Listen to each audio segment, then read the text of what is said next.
Hello everyone, welcome to electronics lecture. Dear students, today we are going to study about operational amplifier as inverter or sign changer and op-amp as an adder.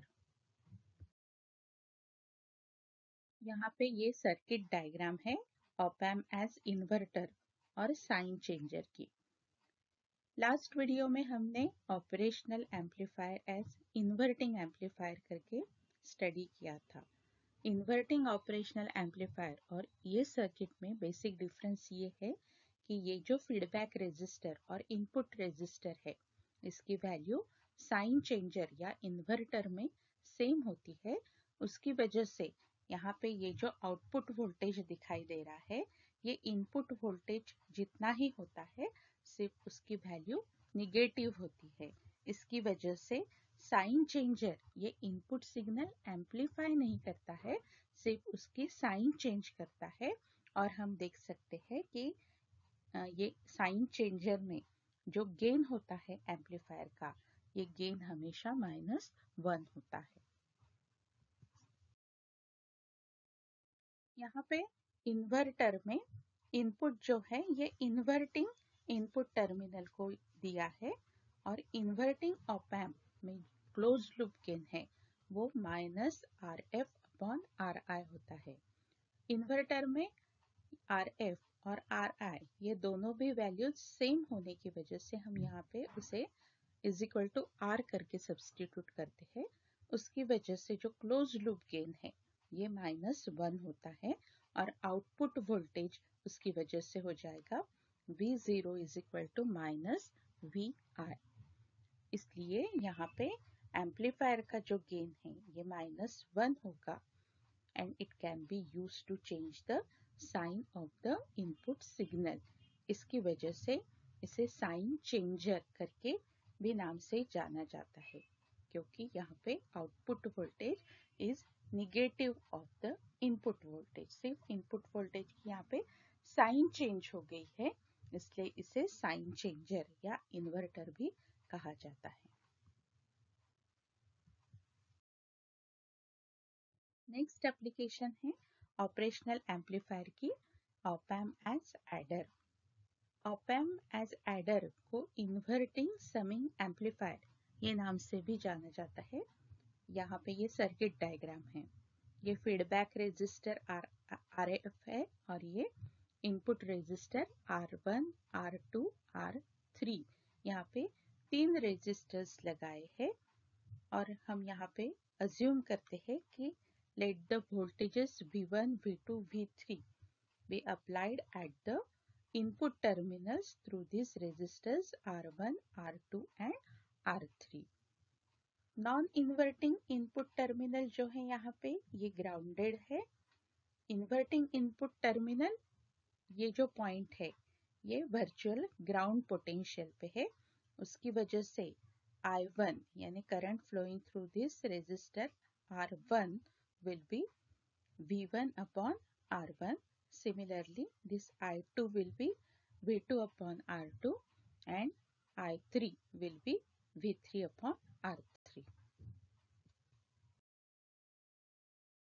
अब ये जो currents है ये inverting terminal में meet होते हैं कि इस पॉइंट पे और यहाँ पे बहुत हाई इनपुट इम्पिडेंस होता है। उसकी वजह से ऑप-एम्प कुछ भी करंट ड्रॉ नहीं करता। इसलिए पूरा जो टोटल करंट है RF ये फीडबैक रेजिस्टेंस RF से ही फ्लो होता है।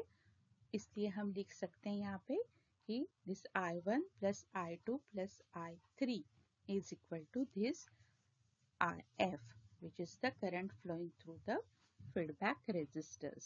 अब I1, I2 और I3 ये तीनों की भी वैल्यूज हम सब्स्टिट्यूट करेंगे तो हमें मिलेगा V1 upon R1 plus V2 upon R2 plus V3 upon R3 is equal to यहाँ पे हम लिख सकते हैं -IF की जगह पे IF की जगह पे हम लिख सकते हैं -V0 अपॉन RF।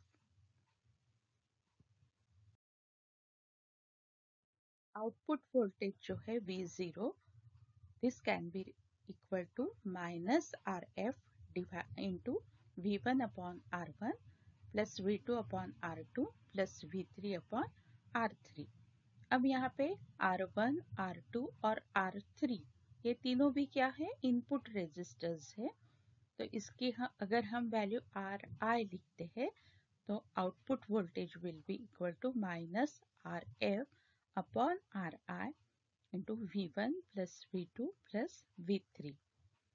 अब अगर RF और RI ये फीडबैक रेजिस्टर और ये RI ये अगर इक्वल हो जाते हैं तो यहाँ पे ये जो आउटपुट वोल्टेज है ये आउटपुट वोल्टेज होगा minus V1 plus V2 plus V3.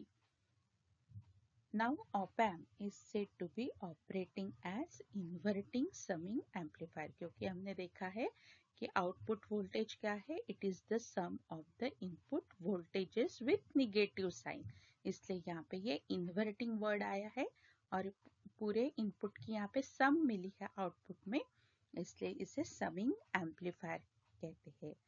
यहाँ पे आउटपुट है ये sum of the input voltages with negative sign होता है और ये जो निगेटिव साइन है ये निगेटिव साइन इंडिकेट करती है कि आउटपुट ये 180 डिग्री आउट ऑफ फेज है इनपुट से।